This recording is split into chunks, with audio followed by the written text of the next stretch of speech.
উচ্চ মাধ্যমিকে জেলায় যুগ্মভাবে প্রথম হয়েছে কলা বিভাগের দুই ছাত্রী। দুজনেই ধূপগুড়ি মহকুমা এলাকার বাসিন্দা।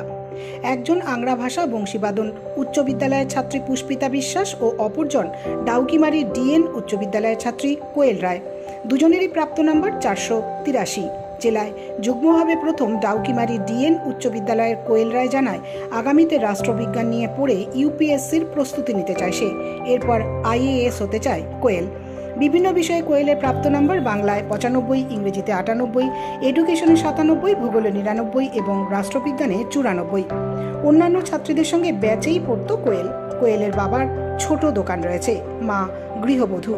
অল্প কয়েকটি নম্বরের জন্য মেধা তালিকায় স্থান না পাওয়ায় আফসোস করছে কোয়েল। তার এই ফলের জন্য বাবা মা সহ গৃহশিক্ষক, বিদ্যালয়ের শিক্ষক শিক্ষিকাদের পাশাপাশি বন্ধু বান্ধবীদের ভূমিকা রয়েছে বলে জানায় কোয়েল।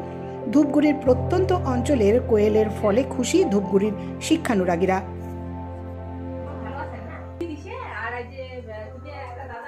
কত নম্বর পেয়েছে শুনুন? আমি বাংলাতে পেয়েছি 95, ইংলিশে 98, শিক্ষাবিজ্ঞানে 97, রাষ্ট্রবিজ্ঞানে 94 এবং ভূগোলে 99।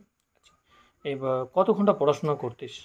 আমি প্রত্যেক দিন মিনিমাম 8-10 ঘন্টা পড়াশোনা করতাম। টিউশনি আমি 5টা টিউশন করতাম প্রত্যেকটা সাবজেক্টে। পড়াশোনার ফাঁকে কি পছন্দ?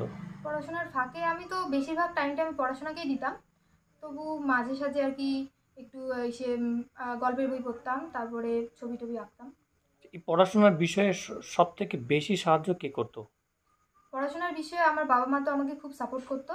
তার পাশাপাশি আমার যে টিউশনের যে টিচাররা রয়েছে তারা আমাকে খুবই সহযোগিতা করেছে এবং স্কুলের টিচাররাও খুব সহযোগিতা করেছে।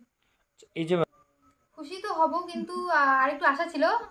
আমার আর কি রাজ্যের প্রথম 10-এ আসার খুব ইচ্ছা ছিল খুব, 4 নম্বরের জন্য পারলাম না, তার জন্য একটু আফসোস আছে। এখন আইএস অফিসার হয়ে দেশের কাজ কাটতে চাও, তাই তো? 483। আপনি বাবা কতটা খুশি মেয়ের এই রেজাল্টে? খুবই খুশি। খুশি তো হওয়ার কথা, ছেলে মেয়ে যদি ভালো রেজাল্ট করে বাবা আমার তো খুশি হবে। কি ভাবছে এখন আপনার মেয়ে পড়াশোনা করতে যায় আইএস নিয়ে? হ্যাঁ, ওর তো আমি তো বাধা দিব না, যতটুকু পারি আমি হেল্প করব। একটা বড় লড়াই সামনে আরো এসে উপস্থিত হচ্ছে। হ্যাঁ। কতটা এই লড়াইয়ে নেমে লড়াই করতে পারবেন মনে হচ্ছে? না, কোনো ব্যাপার না, করতে পারবো। এই যে গ্রামের পরিবেশ মনে হবে সহজ বেশি মনে হবে না, কঠিন হলেও করতে লাগবে। এখন কি করে সংসার আপনার চলছে? কৃষিকাজ আছে, তার সাথে ছোট দোকান আছে একটা, এটা দিয়ে চলে। মেয়ের পড়াশোনার খরচ জোগাতে আপনার কি কোথাও মনে হয়েছে যে এই খরচটা ওঠানো সম্ভব হবে না বা হতে পারে?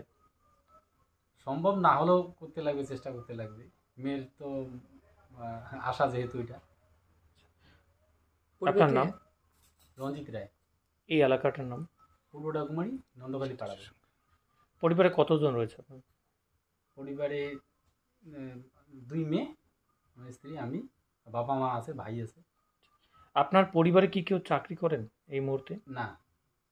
আশা রাখছেন আপনার মেয়ে এই এটা পূরণ করবে? সেটা তো আশা রাখছি। আপনার নাম? আমার নাম রেখা রায়। আপনার মেয়ে উচ্চ মাধ্যমিকে ভালো ফলাফল করেছে, আপনি কতটা খুশি মা হয়ে? আমি ভীষণ খুশি। আচ্ছা, এখন কষ্ট না করলে কি এই রেজাল্টটা ভালো হইতো? কষ্ট করি না, রেজাল্টটা পাইতো। ক ঘন্টা পড়াশোনা করতে পারতে? এই 8-10 ঘন্টা। পড়াশোনার ফাঁকে মানে আপনার সঙ্গে এরকম কোনো কথা হতো পরীক্ষার পরে যে এত সুন্দর রেজাল্ট হবে, আশা করছিলেন? হ্যাঁ, একটা ভালো রেজাল্ট হবে? হ্যাঁ। দেখা যায় যে এর আগেও মাধ্যমিক পরীক্ষা কোয়েলের সুন্দর একটা রেজাল্ট হয়েছিল। এরপরে মাধ্যমিকের পর উচ্চ মাধ্যমিকে তো হলো, এবং আগামী তো হওয়ার তো অবশ্যই চান্স রয়েছে, এবং তার লক্ষ্যে পড়বেন। গার্জিয়ান তো গাইড না করলে কি বাচ্চাগুলো আগাইতে পারে? গাইড তো করতে লাগবে। বাবা মা কাকু কাকিমা সবাই গাইড করতে লাগে। ছাত্রছাত্রীদের নজরে রাখা অবশ্যই জরুরি। হ্যাঁ।